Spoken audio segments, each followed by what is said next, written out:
રાજકોટના વિછિયામાં પોલીસ પર પથ્થરમારાનો મામલો, મંત્રી કુંવરજી બાવળિયાની આકરી પ્રતિક્રિયા સામે આવી। કેટલાક લોકો રાજકીય કદ વધારવા લોકોને ઉશ્કેરે છે।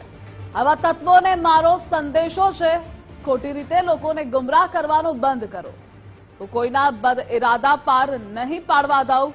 આમ આદમી પાર્ટી માત્ર દેખાવો કરવા આવી છે, માત્ર વાતો કરવાથી કંઈ નથી થતું।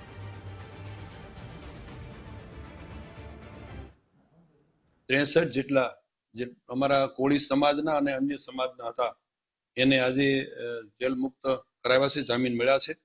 બાકીના જે છે હજી બહાર છે એમને પણ વહેલી તકે હાજર કરી અને જામીન મુક્ત થાય એ માટેનો મારો સતત પ્રયાસ છે।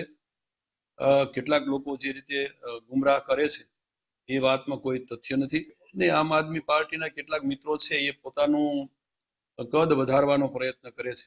લોકો સૌ ઓળખે છે, ખાલી વાતો કરવાથી કે કોઈને ગુમરાહ કરવાથી કાંઈ એમાં કોઈ જગ્યાએ લોકો વચ્ચે એનું કદ વધતું નથી।